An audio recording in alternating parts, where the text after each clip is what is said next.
C'est Laurent Saint-Martin qui nous rejoint à présent. Business France, vous êtes le directeur général de Business France. On se connaît depuis un bout de temps, Laurent Saint-Martin. Alors, je rappelle juste que Business France, c'est l'organisme qui est chargé de l'internationalisation, finalement, c'est ça, des entreprises. Vous êtes la vitrine de tout ce monde qu'on voit ici. Il y aura 60 000 participants aujourd'hui. Vous êtes fiers?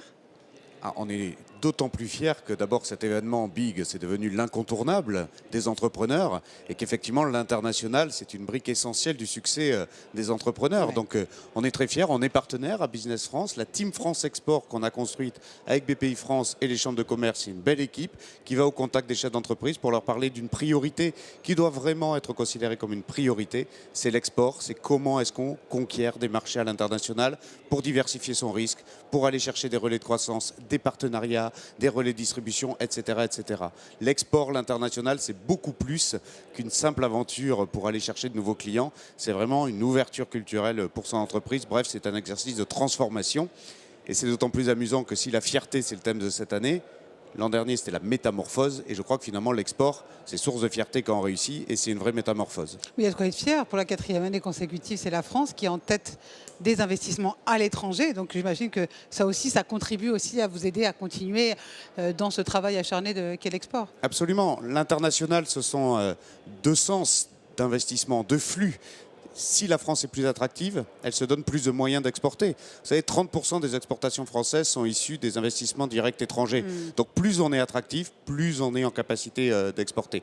Et d'ailleurs, la réindustrialisation de notre pays qui est à l'œuvre, le président de la République vient de l'exprimer ici, c'est la clé et la condition sine qua non du succès est là-dessus. Et il n'y aura pas de réindustrialisation sans investissements internationaux. Donc à Business France, on fait les deux. On attire ces investisseurs internationaux et on est fiers de dire que pour la 4e année consécutive, effectivement, la France est leader européen en nombre de projets d'investissement. Et donc là, c'est comme en sport. Le plus dur, c'est pas d'arriver premier, c'est d'y rester. Donc à nous de faire en sorte qu'on puisse l'être le plus longtemps possible. Et à l'export, là, on a une marge de croissance considérable. La France a à peu près 150 000 entreprises exportatrices aujourd'hui.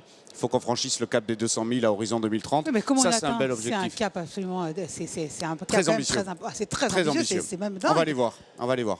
Vous savez, BPI France, CCI France, Business France, cette Team France Export, elle a une force de frappe sur le terrain qui est considérable. En région, on va faire du porte-à-porte. On va aller voir ces chefs d'entreprise pour leur dire, bien sûr qu'il faut investir dans la décarbonation de vos process, bien sûr qu'il faut investir dans votre fonds de roulement, mais vous allez aussi investir dans votre stratégie export et on va vous accompagner pour cela. Et pour ça, il y a un plan nouveau qui a été présenté par le ministre délégué Olivier Becht, qui s'appelle Oser l'export, avec plus de financement public pour les accompagner, plus de subventions à la clé et plus d'outils nouveaux pour faire en sorte que le petit déclic qui manque parfois à certains patrons de PME qui sont ici autour de nous toute la journée puisse s'opérer et qu'ils se disent ça y est, l'export c'est aussi pour moi. On va recevoir le ministre justement tout à l'heure. Il y a encore des a priori négatifs justement à l'export. Vous parlez de la stratégie du mégaphone.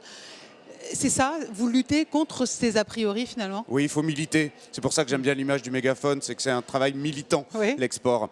Effectivement, il y a beaucoup de freins.